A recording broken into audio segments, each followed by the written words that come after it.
This meeting is being recorded. Good morning, everybody. Welcome to the May meeting of the Environmental Facilities Corporation. I would like to call the meeting to order and ask Connor to perform a roll call. Chair Lupton. Here. Director Leary. Director Westerman. Present. Director DeMarchi. Present. Director Corcoran. Here. And Director Zarobsky. I'm here. And Director Krasansky is absent. We have a quorum. Wonderful. Okay, we're going to move to the approval of the draft minutes from the April meeting. Can I please have a motion on the minutes to approve the minutes? to approve. I'll second. Excellent. Are there any comments or discussion on the minutes?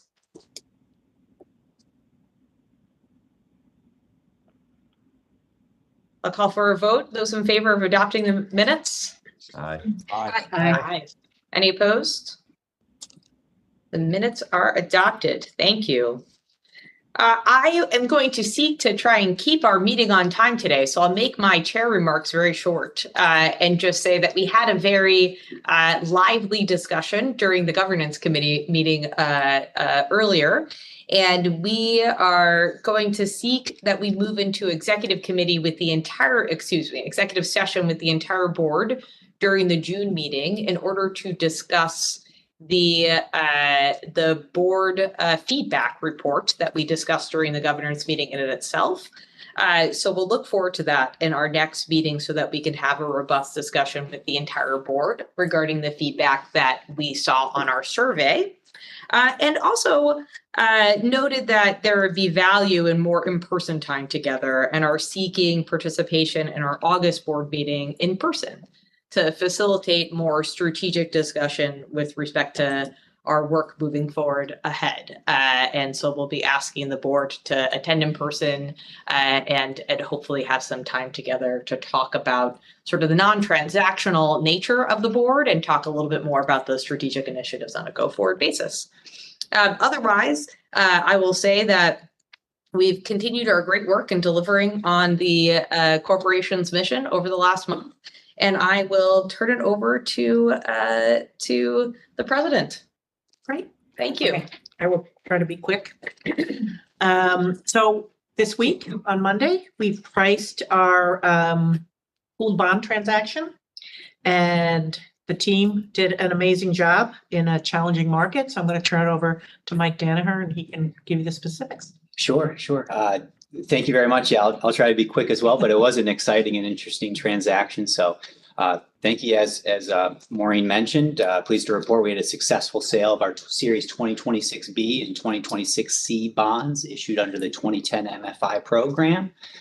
So this transaction provides low-cost new money financing for 18 different clean water and drinking water projects across the state. And it additionally currently refunds 3 outstanding MFI series. So there was a lot going on with the deal, and similarly, pricing was quite eventful as well. So typically in our bond pricings, EFC will run a 2-day order period.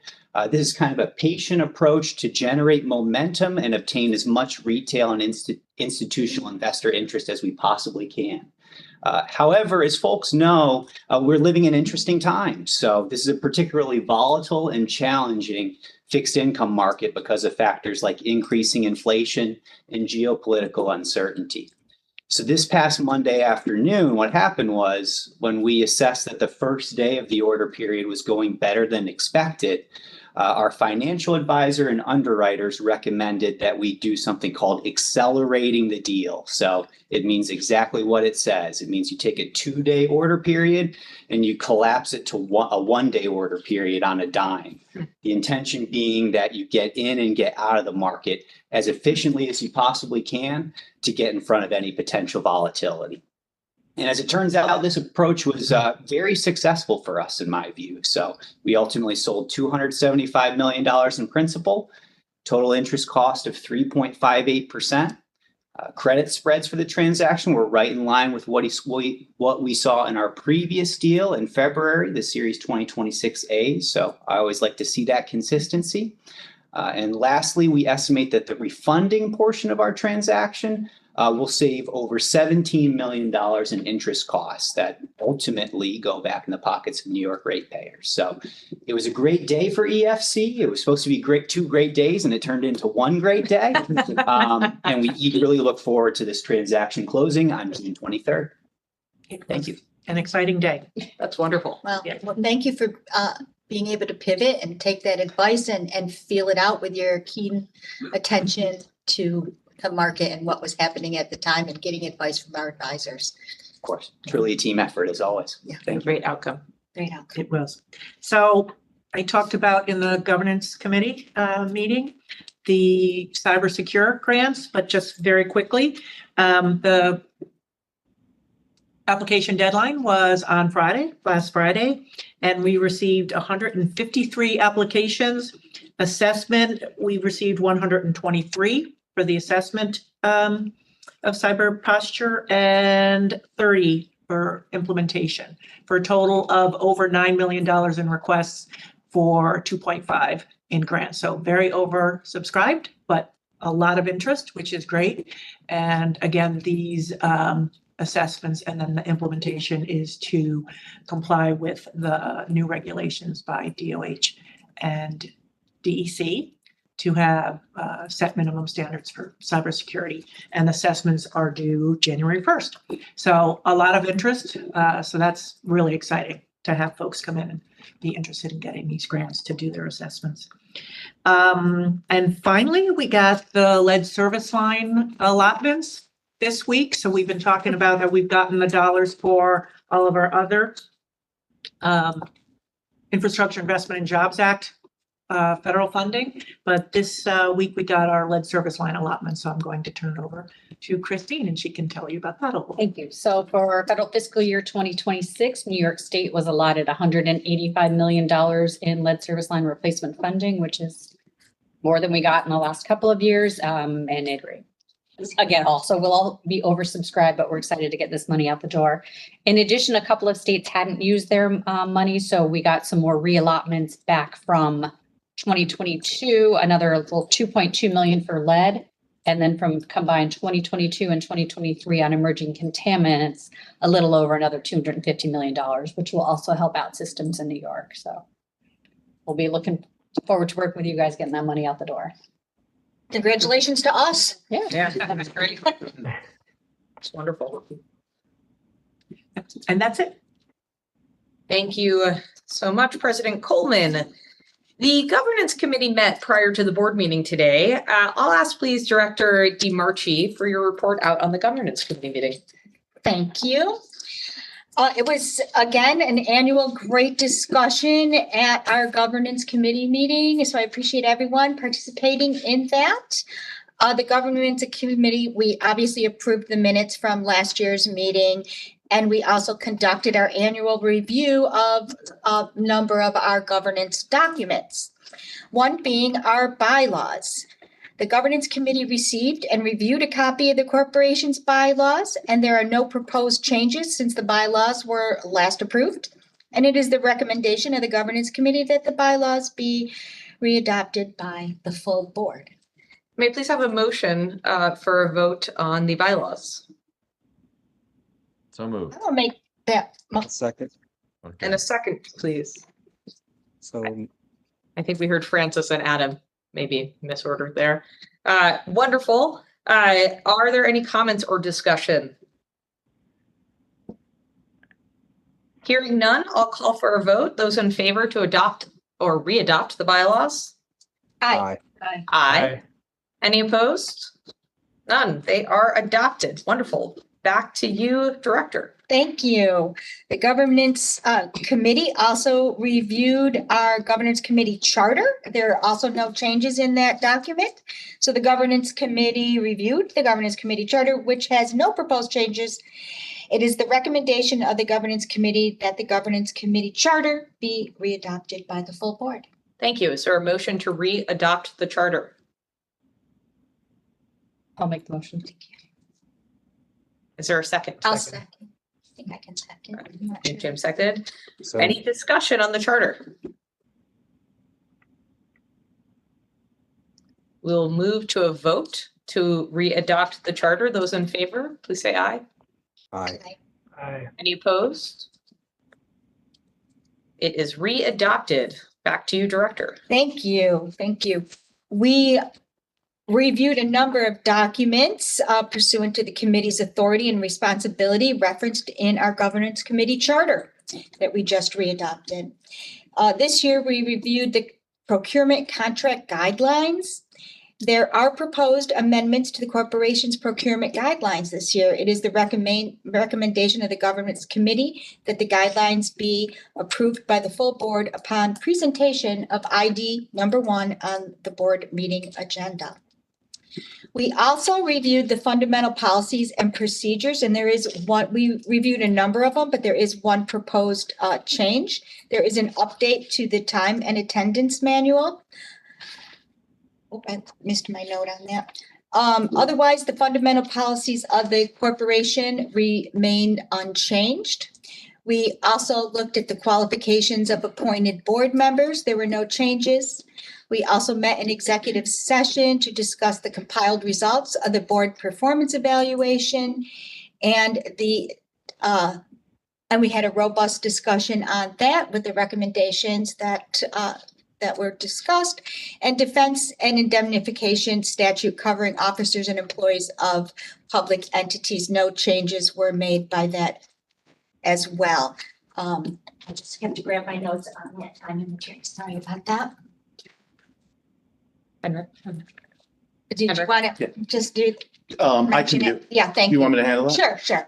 Yeah, so Put that one away. yeah, no worries. Yeah, there are 5 changes. One deals with sick and bereavement leave. We're increasing the number of absences from 25 to 30 for sick and bereavement leave.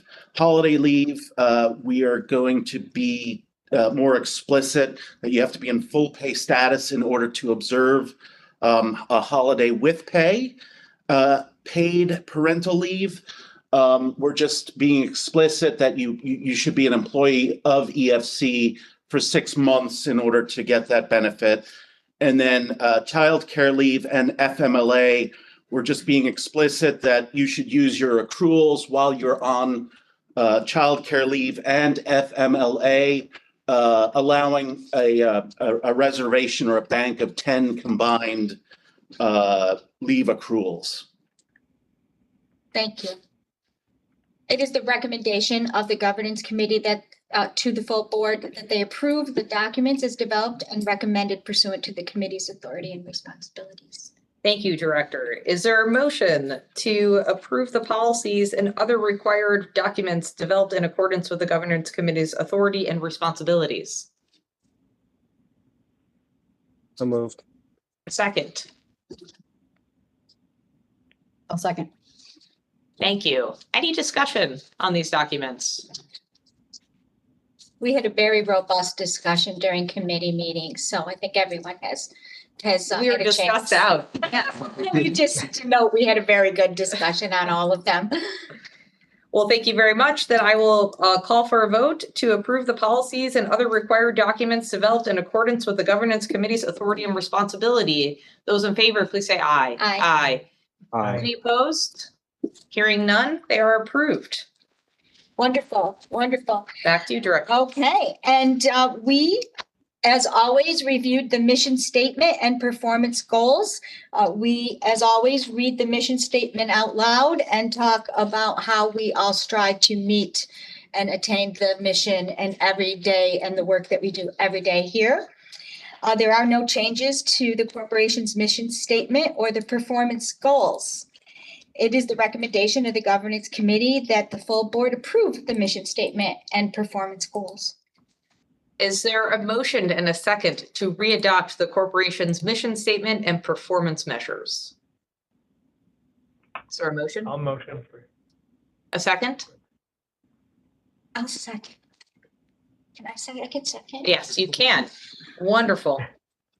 Any discussion? Once again, the performance goals and the performance measurement report are just it's just a great summary and tribute to the organization. So I appreciate the conversations we had during the committee. Indeed, and so many great accomplishments reflected in there. So just really wonderful. And hearing no other discussion, we will move to a vote to adopt or readopt the corporation's mission statement and performance goals. Those in favor, please say aye. Aye.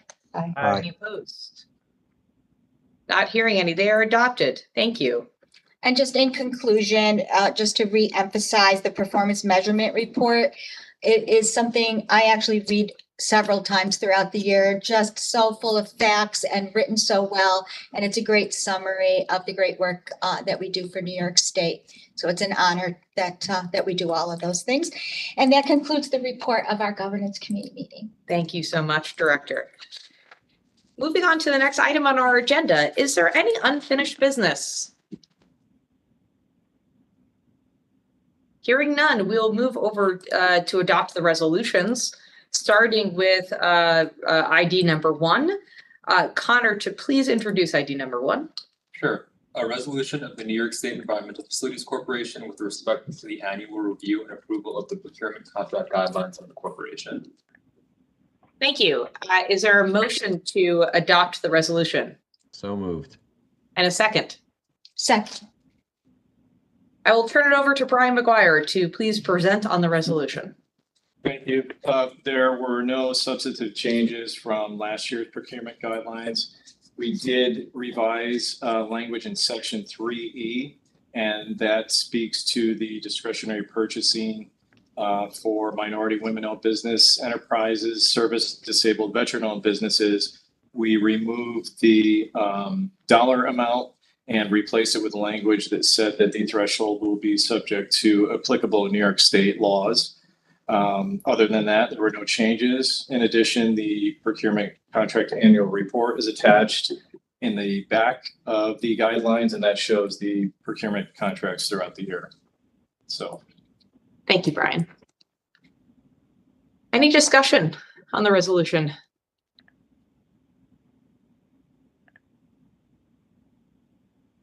Let's please move to a vote. Those in favor, please say aye. Aye.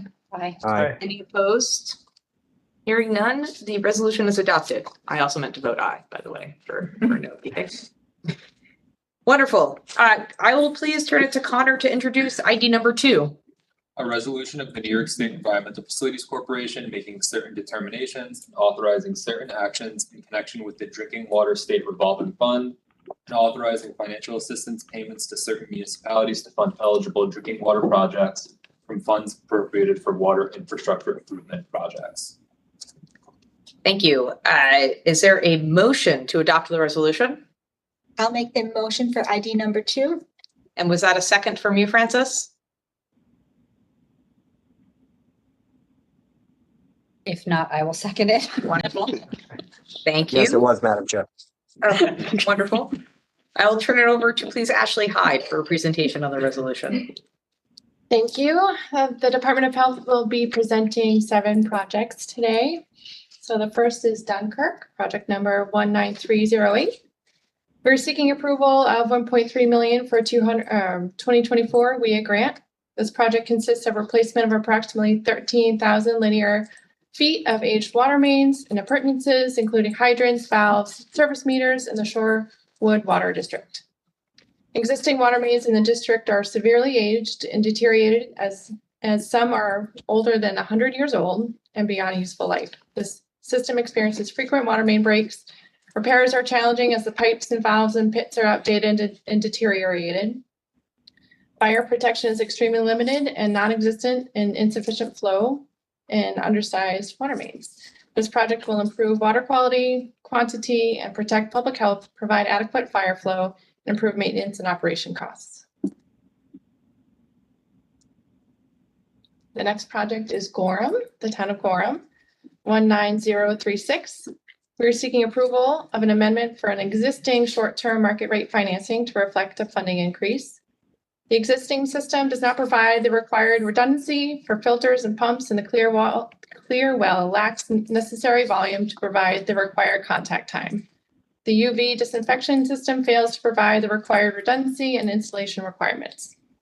This project includes upgrading the existing water treatment facility to an ultrafiltration plant with granular activated carbon contactors to ensure proper treatment of source water to address harmful algal blooms, PFOA, PFAS, and high turbidity.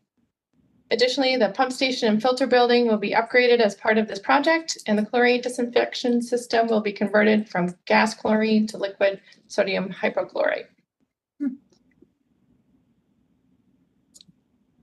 The next project is for the town of Onondaga, 19284. We're seeking approval of 1.7 million in the 2025 WIA grant. This project includes formation of a new town water district and construction of approximately 15,000 linear feet of new water main, including water services, meters, fire hydrants, pressure reducing valves, and other associated appurtenances. The project will provide public water to 62 properties currently on private wells.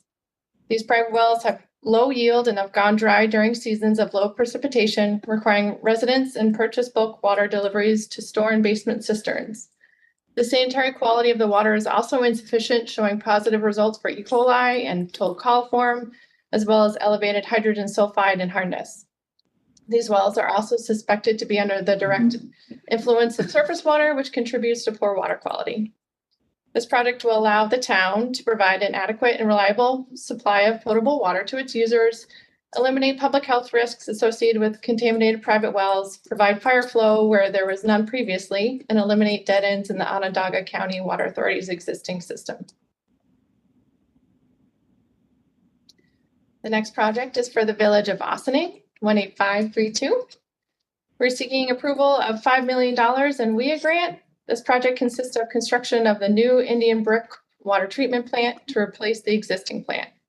While the existing treatment plant is in good condition, the filters are operated at loading rates greater than the regulatory maximum when flows are greater than normal capacity. Filter run durations during these conditions are shorter than desired, resulting in frequent backwashing. The water treatment plant also does not have redundant treatment trains, making it difficult for operators to maintain the facilities. There's also a taste and odor event that lasted from December 2019 to April 2020. This project addresses the existing water treatment plant's inability to comply with regulatory requirements when operating at flows greater than normal capacity, the necessity for frequent backwashing when operating at these higher flows, and the lack of redundant treatment trains. The next project is for the town of Botselic, 18717. This project is seeking approval for the interest-free financing and Infrastructure Improvement and Jobs Act General Supplemental Grant. The South Botselic Water District system is severely aged and lacks critical redundancy. The majority of the system components are 100 years old. Currently, the water system relies on well number 3 to meet all water system needs. This well is aged and shown well casing and structural defects. In addition, the existing emergency source has been affected by volatile organic compound contamination from the nearby Gladden Cordage State Superfund site. This project consists of replacement of 7,000 linear feet of water main and associated appurtenances, replacement of approximately 100 water meters, painting exterior and interior of a 200,000 gallon storage tank, associated tank upgrades, installation of a new well, and upgrades or a replacement of well number 3, and required treatment for both wells. This project will allow the district to add much needed redundancy, improve water system operations, and upgrade aged infrastructure to meet current standards. South Huntington Water District, project number 19727. This project is seeking approval for $5 million in Infrastructure Improvement and Jobs Act grant for emerging contaminants. This project consists of the installation of a new treatment system for the removal of 1,4-dioxane from South Huntington Water District's plant number 15 wells. The project includes the construction of 2 ultraviolet advanced oxidation process reactors associated with hydrogen peroxide injection system, an extension of the existing pump station to house the treatment system, upgrades to the facility piping, electrical service, and motor control centers to accommodate the AOP system, and rehabbing of the well's booster pump. This project will enable the district to continue using plant number 15 to meet the water system's demands. And the final project is for the Village of Valatia, 19537.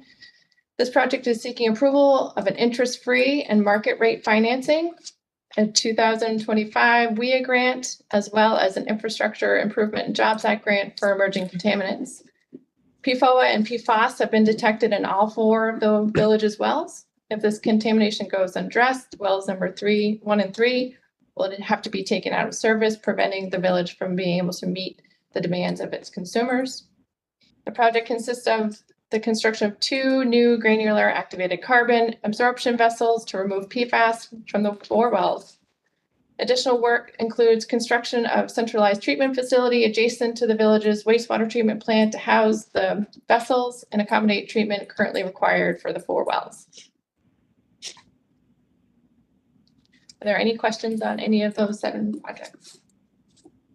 Just a quick question, and we don't have to have a big answer, but on the Otselic emergency well, it has a responsible party on a Superfund site, but we're acting in an emergency manner to address the water contamination in the source. And it's emergency, so that was I was just wondering how that's The handled for us. emergency well is in our regulations, we require water systems to have a backup source. So this is the backup It's a source. backup source. The emergency well. Thank you.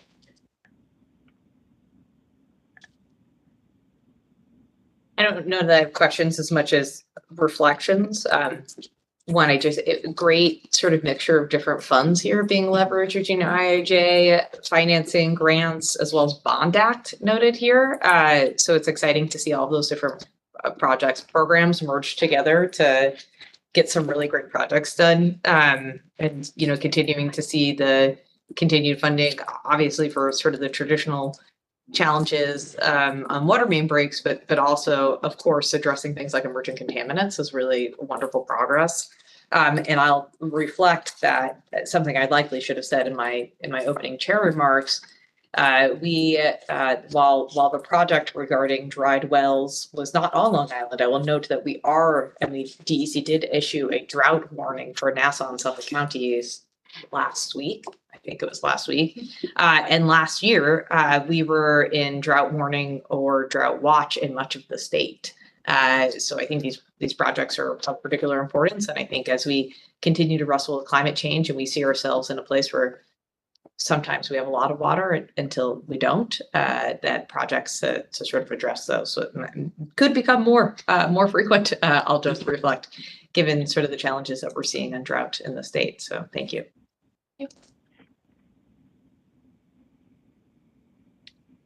Any other discussion or questions?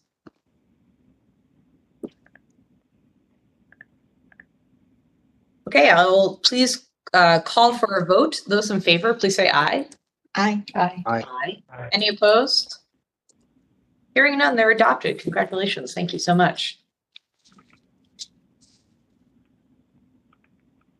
Connor, can you please introduce item number 3?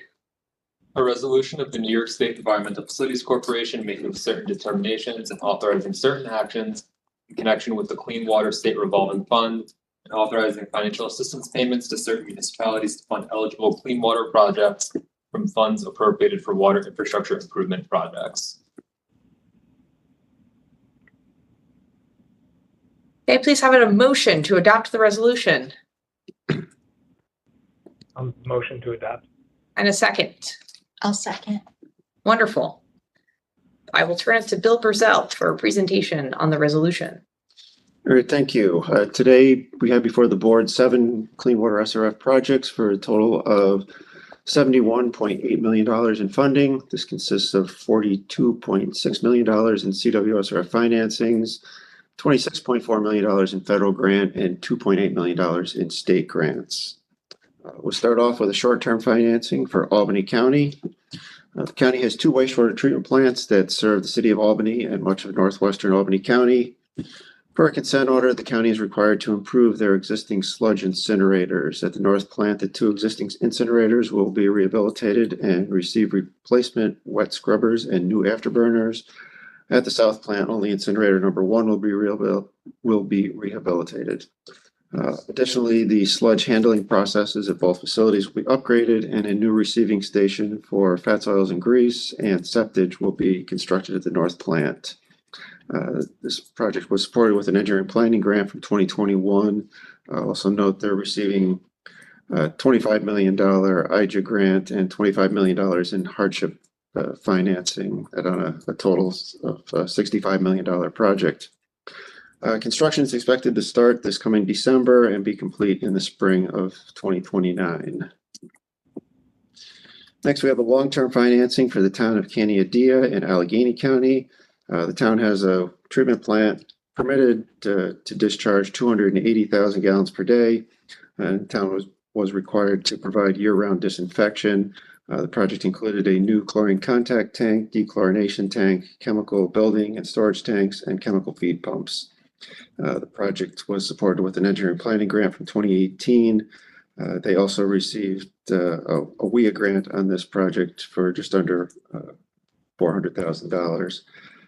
Construction was completed in November of 2025. Next, we have a short-term financing for the village of Depew in Erie County. The village's sanitary sewer system discharges to the city of Buffalo Bird Island wastewater treatment plant. Collection system experiences excessive inflow and infiltration and has 8 sanitary sewer overflow locations that overflow into Cayuga and Skajackwada creeks during wet weather events. The village is currently under an order and consent to address the sanitary sewer overflows through an 11-phase program. This project is for phase 9 collection system improvements in sewer shed 6 and includes aligning approximately 14,200 linear feet of sewer main, rehabilitation of approximately 39 manholes, modifications to 138 manholes, installing 13 manhole protectors, and some additional spot repairs and replacement of about 190 linear feet of sewer main. This project was supported with an engineering planning grant from 2022, and they're also receiving a WIA grant. Construction is expected to start in June and be complete in September of this year. Next, we have an IJA Clean Water Emerging Contaminant Project for the town of East Hampton in Suffolk County. This is our 3rd Clean Water Emerging Contaminant Project. The town owns the East Hampton Airport since at least the 1990s. Aqueous film-forming foam containing PFAS was stored and used on site during firefighter training. In June 2019, DEC designated the site as a Class 2 inactive hazardous waste disposal site through the state Superfund program. This grant will fund engineering work to further investigate and analyze PFAS and PFOA contamination at and adjacent to the airport site. The remedial investigation feasibility study prepared and submitted to DEC will recommend alternatives for addressing the contamination and will aid DEC in issuing a record of decision or ROD to define and enforce long-term remediation measures to abate and prevent future contamination of groundwater at the site. It's a $1.3 million IJA grant for them, and I believe the majority of that work has been completed. Next, we have a short-term financing for the town of Kendall in Orleans County. In 2017 and 2019, portions of the town along the shore of Lake Ontario experienced severe flooding due to historic high water levels in the lake. This resulted in reduced ability of the existing residential septic systems to operate properly. To address the situation, the town is constructing public sewers to serve residents in certain portions of the town of Kendall and also the town of Hamlin. Project also includes decommissioning 2 small wastewater treatment plants, one privately owned and the other serving the Hamlin Beach State Park. Flow from the new system will be treated at Monroe County's Northwest Quadrant wastewater treatment plant. Project includes approximately 293 grinder pumps, 42,000 linear feet of low pressure sewer, 3,500 feet of gravity sewer, 3 pump stations, and 26,000 linear feet of force main. The project was also partially funded by DEC's Resiliency and Economic Development Initiative, or READY funding that was put in place in response to the Lake Ontario flooding. They are also receiving a 2022 WIA grant for this project. Construction started in spring of 2025 and is expected to be completed this coming October. Next, we have a long-term financing for the village of Penn Yan in Yates County. Penn Yan has a 1.8 million gallon per day treatment plant, and they were required to implement seasonal disinfection. Project consisted of installation of a new UV disinfection system and cloth filter tertiary treatment system. Project was supported with an engineering planning grant from 2018. Work was completed in the spring of 2025, and they had received a 2021 WIA grant for this project. They also received a small IJA grant. And finally, we have a long-term financing for the village of South Dayton in Cattaraugus County. Village has a sanitary sewer collection system and a treatment plant. Treatment plant has a permitted capacity of 80,000 gallons per day. They were required to implement disinfection at the treatment plant. Additionally, the treatment plant is about 30 years old and equipment was experiencing age-related deterioration. They installed a new chlorination and dechlorination system, a new contact tank and chemical building. They also replaced the existing aeration blower and installed a redundant blower and replaced the existing media on RBC number 1 and replaced the final clarifier. In the collection system, they rehabilitated 7 manholes and made some other minor repairs in the collection system. This project was supported with an engineering planning grant from 2019, and they had received a WIA grant for this as well. And construction was completed in November of 2024. That's it. Are there any questions on any of these projects? Looks like we'll be seeing the East Hampton Airport project coming through sometime, huh? Since the investigation was finished, right? They're probably queuing up. They've done that.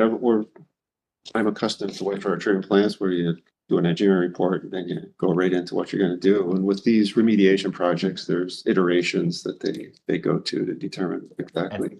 And more broadly, nothing happens on time at that airport. Okay. Oh, but true. No. I'll say yes. that the next step in the process will be driving towards a record of decision, which will have to go out for public comment as well. Yeah. So it is sort of a process through the Superfund process, because this is a class 2 site for an inactive hazardous waste site. So more to come, but a lot of really good work, and we've been waiting for this actually to come through. So this is really exciting progress. Yeah. It is. Yep. I'll just actually say that all of the projects are really exciting. Lots of really good projects here. Any other discussion? No, I agree. Lots of high impact. These are great projects, and I appreciate all the work getting them to this point. Wonderful. Okay, so with that, I will call for a vote. Those in favor, please say aye. Aye. Aye. Do we need Francis on video? Yes. Yeah. Can you hear us, Francis?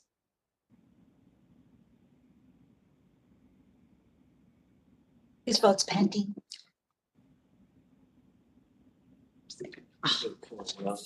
Sorry, just got really exciting news. Francis, if you can hear us, if you could turn your video on.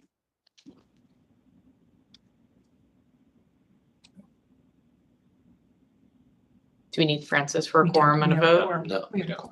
Okay. Give it another second, Francis.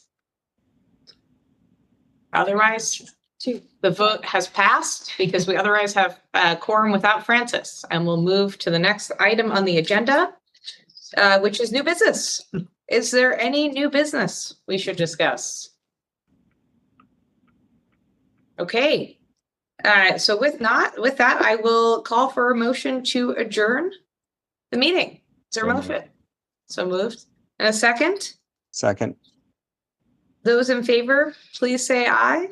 Aye. Aye. Any opposed? Oh, he's back. Okay, so should we go back to, I did just, okay. So the meeting has been adjourned.